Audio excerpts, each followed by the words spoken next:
Ya, pemirsa, usai menjalani pemusatan latihan hampir 3 pekan di Gianyar, Bali, Timnas Indonesia memasuki penghujung persiapan jelang Asian Hyundai Cup 2026. Ya, pelatih John Hartman telah mengantongi 26 nama pemain yang siap tempur untuk mengarungi kompetisi.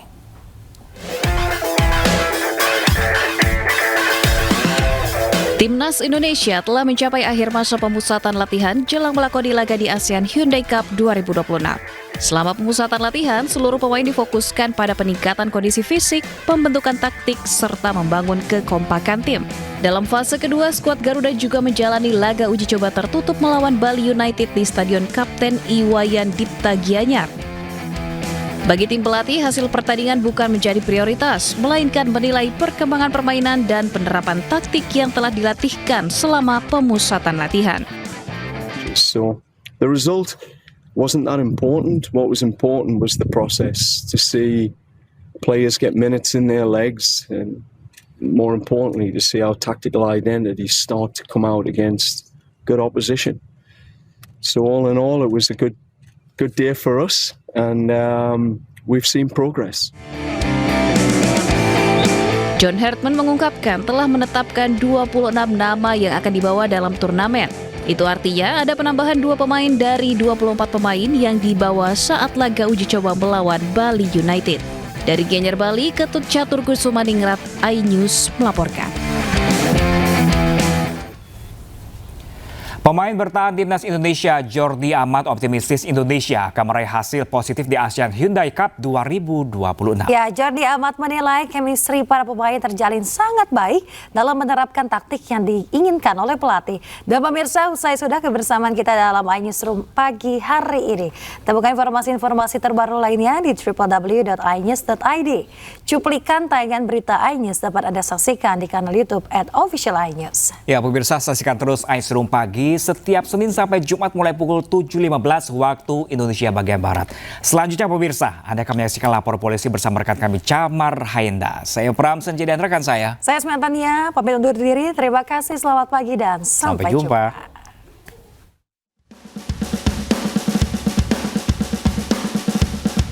Bek Timnas Indonesia Jordi Amat menilai pemusatan latihan di Bali berjalan sangat baik. Seluruh pemain menjalani latihan dengan intensitas tinggi dan berhasil membangun chemistry serta pemahaman terhadap taktik yang diterapkan pelatih. Bek Persija Jakarta itu juga menyatakan optimis skuad Garuda mampu bersaing di ASEAN Hyundai Cup 2026.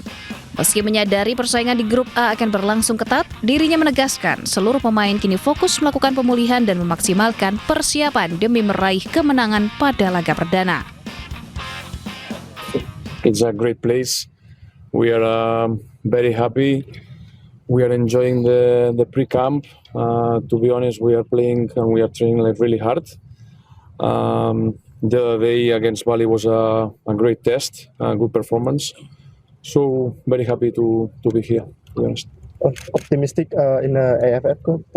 Yes, 100% yes. We have a great group, very talented group.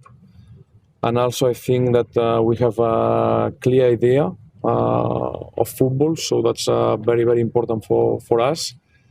And just looking forward to start the Timnas Indonesia tergabung di grup A bersama Vietnam, Singapura, Kamboja, dan Timor Leste.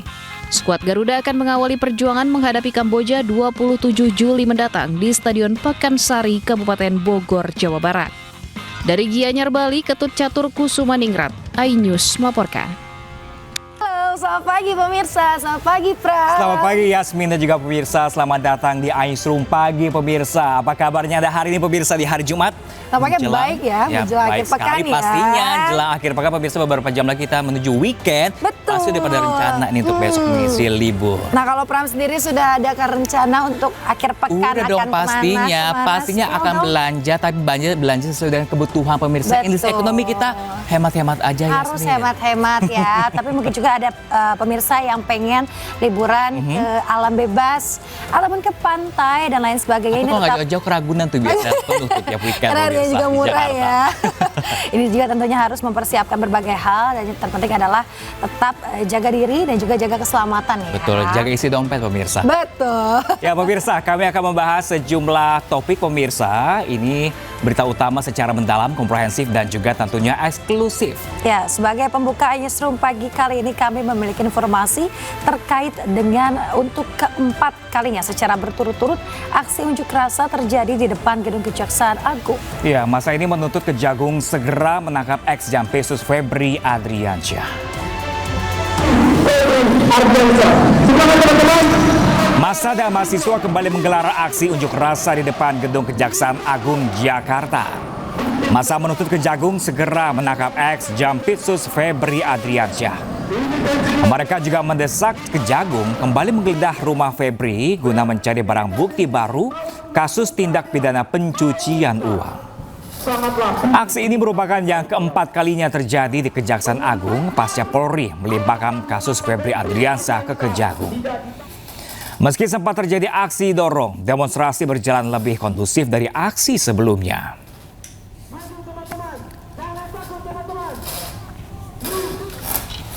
Tak hanya di Jakarta, pemirsa, aksi unjuk rasa juga kembali digelar di depan kantor Kejaksaan Tinggi Jawa Timur. Massa menuntut mantan Jampitsus Febri Adriansyah ditangkap dan segera diadili.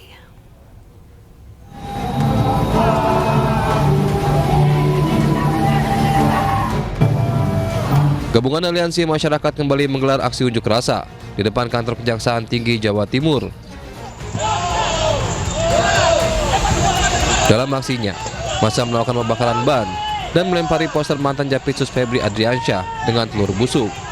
Massa menuntut Febri segera ditahan dan diadili. Tuntutan kami simpel Pak, satu, tahan saudara Febri.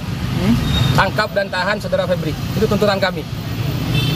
Dan kami juga menyampaikan tadi bahwa apa sih keistimewaan saudara Febri sampai-sampai Jaksa Agung tidak berani melakukan penahanan terhadap saudara Febri.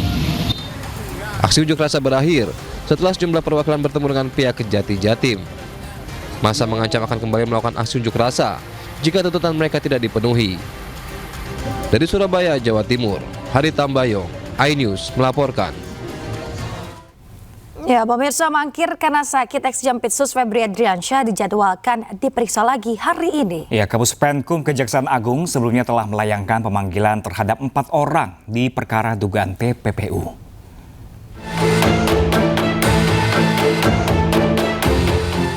Kejaksaan Agung menjadwalkan ulang pemeriksaan terhadap ex-Jampitsus Febri Adriansyah pada Jumat 24 Juli 2026 setelah ia mangkir dari panggilan penyidik pada hari Rabu kemarin. Febri diketahui absen dengan alasan kesehatan atau tengah sakit. Dalam keterangan resminya, Kepala Pusat Penerangan Hukum Kejaksaan Agung mengatakan penyidik telah melayangkan pemanggilan terhadap 4 saksi, yakni Febri, Donrito, NH, dan TS, serta seorang ahli tindak pidana pencucian uang. Namun dari keempat orang saksi tersebut, 2 orang tidak memenuhi panggilan, yakni FA dengan alasan kesehatan dan NH tanpa pemberitahuan.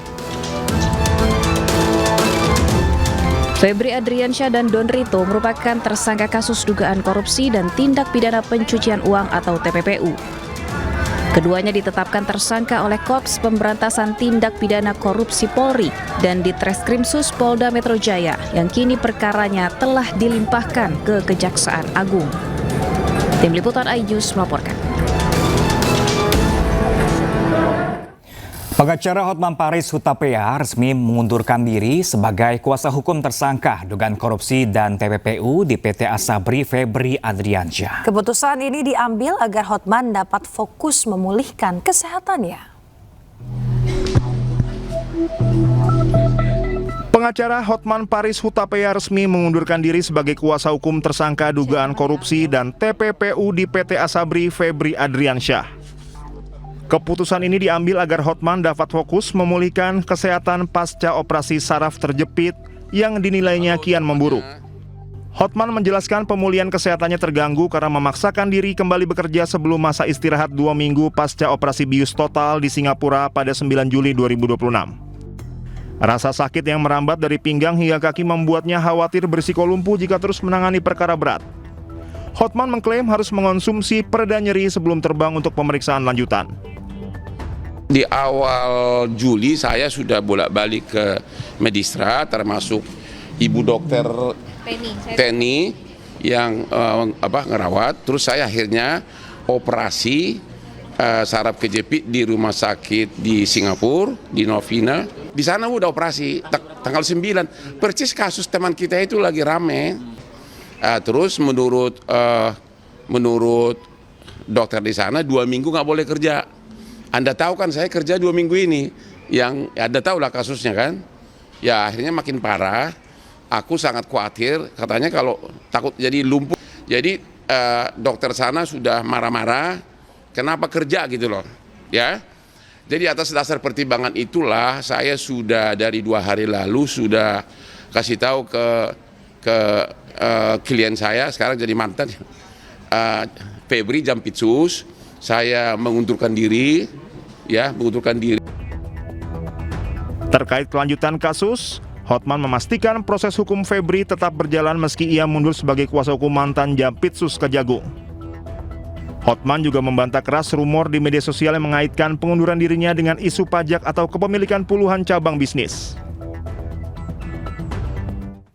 Pemirsa, sementara itu Ketua Masyarakat Anti Korupsi atau MAKI, Boyamin Saiman, meyakini Hotman Paris mundur sebagai kuasa hukum ex-Jampitsus Febri Adriansyah karena diminta oleh kliennya. Yakin mundurnya Hotman itu karena diminta oleh kliennya sendiri. Karena apa? Ya karena atas pembelaan yang blunder-blunder itu merugikan klien. Kalau diteruskan malah semakin antipati, sudah kliennya bisa jadi dianggap public enemy gitu, diserang netizen, lawyernya yang harus membela, mendinginkan suasana, malah justru jadi blunder, juga jadi public enemy. Jadi kalau diteruskan ya malah yang paling rugi kliennya gitu, Pak Febri. Maka ya saya sudah menduga itu pasti akan diputus kontrak sebenarnya gitu. Soal kalimatnya mengundurkan diri itu ya akhirnya kan pasti komplain tuh Pak Febri, gimana ini kira-kira kan gitu. Dan tidak nyaman gitu. Yang jelas yang paling dirugikan dalam posisi ini kan klien gitu. Kalau Pak Hotman ya no problem aja gitu. Mungkin semakin kontroversial malah. Selain PWI Pusat, media independen online atau MIO Indonesia juga melaporkan pengacara Hotman Paris Hutapea ke Polda Metro Jaya. Laporan tersebut terkait dugaan penghinaan terhadap profesi wartawan.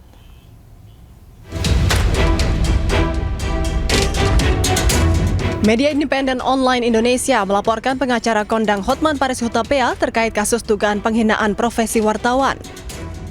Pelapor didampingi kuasa hukum Pitra Romadoni untuk menjalani pemeriksaan di Polda Metro Jaya. Ia mengatakan saat ini sudah ada belasan saksi dan bukti-bukti tambahan seperti flash disk dan rekaman video. Pemeriksaan tambahan ya, sekaligus ada bukti-bukti tambahan juga. Dan kami kira sudah belasan ya saksi-saksinya ya, sudah sangat banyak sekali ya. Banyak dan ini pemeriksaannya dilakukan secara maraton. Ya, makanya kita berharap dalam waktu dekat ini saudara HPA segera dipanggil. Karena ini kan menyangkut terkait dengan profesi dan harkat martabat wartawan.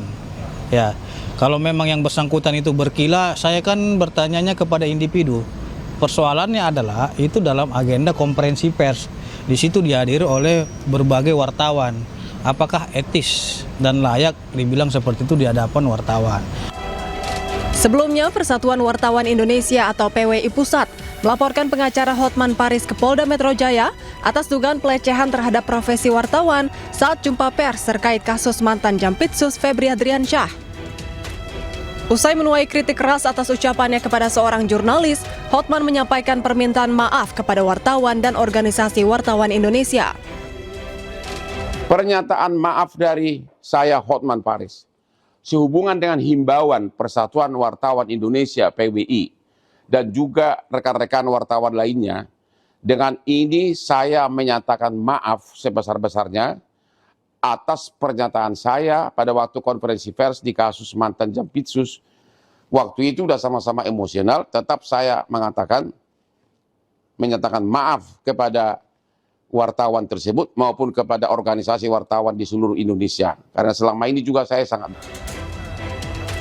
Meski begitu, PWI tetap menyesalkan pernyataan Hotman Paris kepada wartawan saat memberikan keterangan kepada media di lingkungan Kejaksaan Agung. Oh, kita sangat merespon, sangat menerima apa permohonan maaf itu benar itu.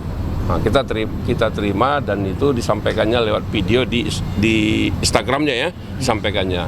Tetapi kan itu tidak tentu menyelesaikan tindak pidana yang telah dilakukan. Artinya permohonan maaf itu secara manusiawi kita terima. Kita juga kan sebagai insan yang memberikan maaf ya, kita selalu saling memaafkan. Tetapi tindak pidana yang dilakukan itu tidak mengurangi lalu menghilangkan tindak pidana yang dibuat gitu. Dalam perkara ini, Hotman diduga melanggar pasal tentang pencemaran nama baik, penghinaan ringan dan fitnah, juga pasal tentang pers terkait dengan menghalangi kerja pers. Tim Liputan iNews melaporkan. Pengacara Hotman Paris Hutapea mengakui siap menghadiri pemanggilan kepolisian sebagai terlapor kasus dugaan penghinaan terhadap profesi wartawan. Meski tegak memiliki masalah kesehatan, ia menegaskan tidak akan menghindari proses hukum. Merasa aduan-aduan seperti itu gimana ngeresponnya? Don't worry lah. Don't worry.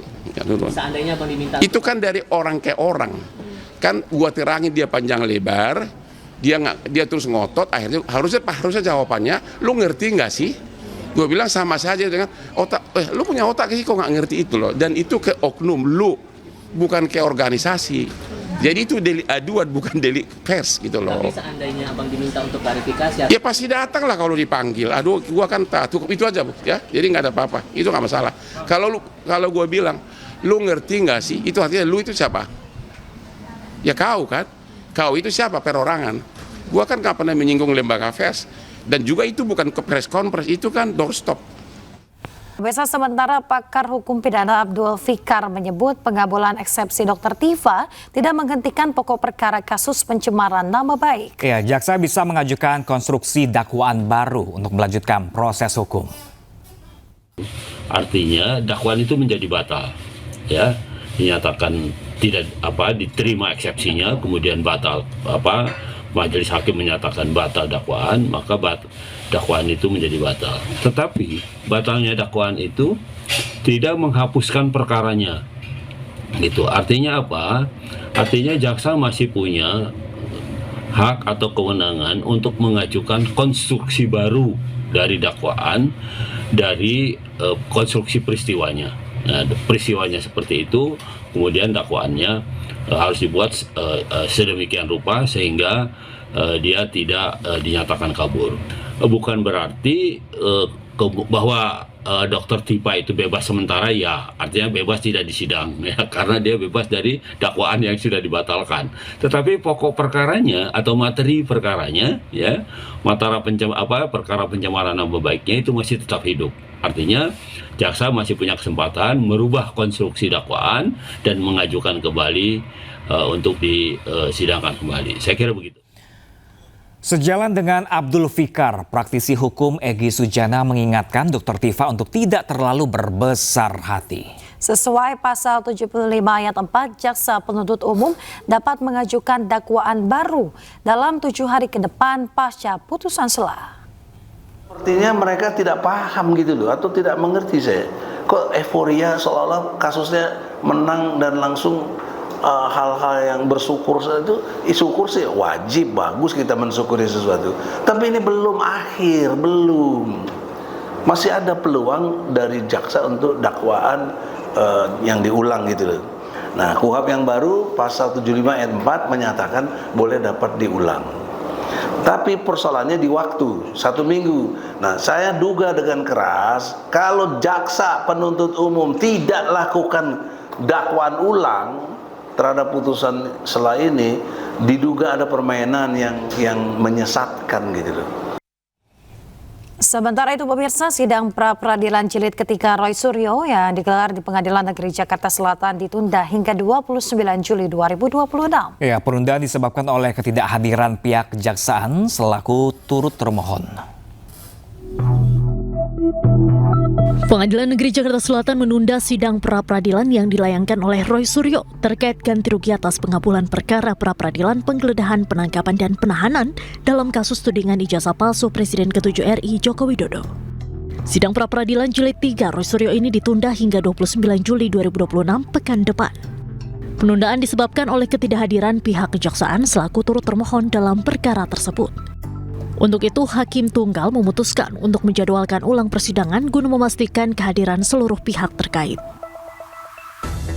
Hari pertama, ketika pra-peradilan kami selaku pemohon, itu kamilah yang kemudian akan membacakan permohonan kami apa terhadap termohon dan juga terhadap turut termohon. Jadi kami itu tidak bisa kemudian santai-santai. Hari pertama itu hari kita, baru hari kedua besok itu jawaban dari seharusnya termohon dan juga turut termohon. Kemudian kami juga harus langsung memberikan jawaban hari itu juga, yaitu berupa replik dan juga mereka kemudian duplik. Sebelumnya pada sidang pra-peradilan kali ini, Royo mengajukan gugatan untuk menuntut ganti rugi kepada pihak Polda Metro Jaya dan Kejaksaan sekitar 210 juta rupiah atas upaya paksa yang dilakukan penyidik Polda Metro Jaya. Dari Jakarta, tim Liputan iNews melaporkan. Pemirsa, Majelis Hakim Pengadilan Negeri Jakarta Timur mengabulkan eksepsi terdakwa kasus ijazah Jokowi Tifauzia Tiasuma. Dengan demikian, sidang tidak akan dilanjutkan ke pemeriksaan saksi, ahli, dan terdakwa. Sidang selesai dan ditutup. Hadirin dimohon berdiri, Majelis Hakim bersiap.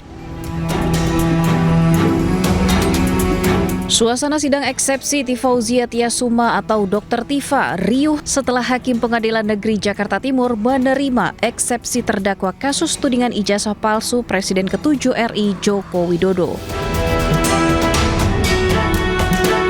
Dengan dikabulkannya eksepsi terdakwa, maka sidang Dr. Tifa yang didakwa melakukan tindak pidana fitnah dan pencemaran nama baik Presiden ke-7 RI Joko Widodo atas tudingan ijazah palsu tidak akan dilanjutkan ke tahap berikutnya.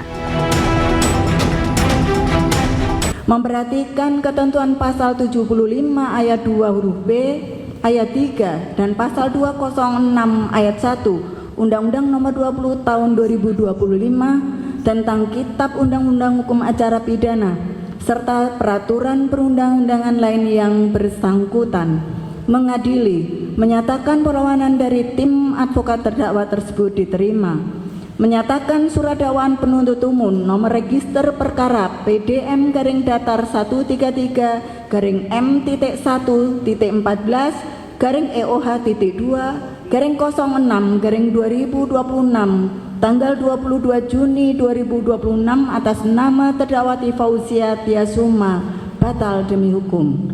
Memerintahkan pengembalian berkas perkara ini kepada penuntut umum, membebankan biaya perkara kepada negara.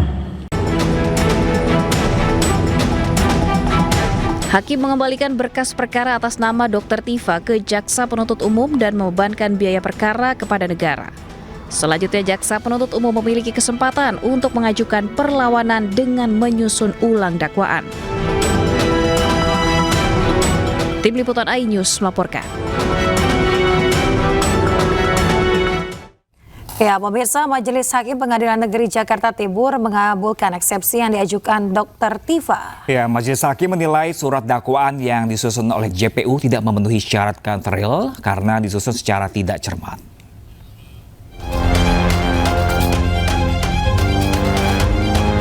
Majelis Hakim Pengadilan Negeri Jakarta Timur mengabulkan eksepsi yang diajukan oleh terdakwa kasus tudingan ijazah palsu Presiden ke-7 RI Joko Widodo, Tifauzia Tiasuma atau Dr. Tifa.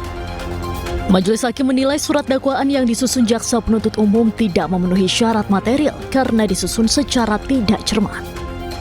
Atas dasar itu, surat dakwaan dinyatakan batal demi hukum dan pemeriksaan perkara tidak dilanjutkan. Dalam pertimbangannya, Majelis Hakim menilai Jaksa Penuntut Umum memasukkan dua pasal yang mengatur delik yang sama, tetapi berasal dari dua rezim undang-undang yang berbeda sebagai dakwaan alternatif. Menimbang bahwa penuntut umum dalam dakwaan alternatif pertama subsidiar dan dakwaan alternatif kedua subsidiar telah menentukan dua pasal yang mengatur delik sama persis, hanya saja berada dalam dua rezim undang-undang berbeda yang terhadapnya berlaku azas-azas sebagaimana telah disebutkan di atas, antara lain azas lex meteor, azas lex posterior derogat legi priori. Menimbang bahwa alternatif yang demikian akan menimbulkan ketidakpastian hukum karena seakan menunjukkan bahwa penuntut umum tidak dapat menentukan pilihan pasal mana yang akan ia dakwakan untuk perbuatan yang sama dan karenanya akan dipersidangkan. Menurut Majelis Hakim, penyusunan dakwaan tersebut justru menimbulkan ketidakpastian hukum karena menunjukkan keraguan-raguan Jaksa Penuntut Umum dalam menentukan pasal yang tepat untuk didakwakan atas perbuatan yang sama. Dari Jakarta, Tim Liputan News melaporkan.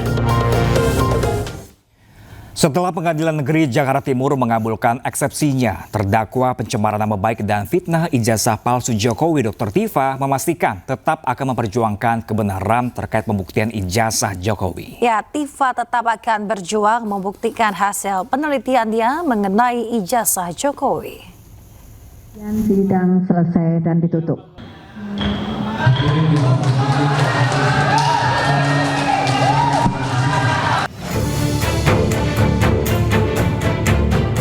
Majelis Hakim Pengadilan Negeri Jakarta Timur menerima eksepsi terdakwa Tifauzia Tiasuma alias Dr. Tifa dalam perkara pencemaran nama baik dan fitnah ijazah palsu Presiden ke-7 Republik Indonesia Joko Widodo pada Kamis pagi. Dengan putusan tersebut, persidangan ini tidak dilanjutkan ke tahap pembuktian alias berhenti.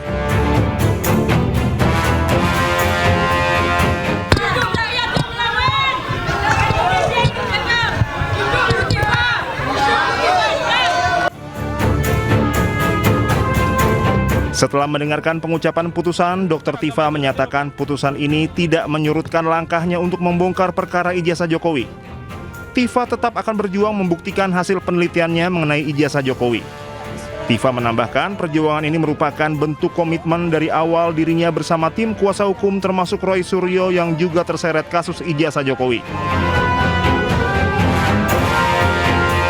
Seluruh rakyat Indonesia, percayalah bahwa keputusan dari Majelis Hakim pada hari ini untuk menerima eksepsi kami tidak menyurutkan langkah saya, tidak menyurutkan langkah kami untuk terus memperjuangkan kebenaran, terutama terkait dengan persoalan yang selama ini sudah menjadi beban bagi seluruh bangsa Indonesia terkait dengan otentitas dari ijazah yang selama ini menjadi polemik.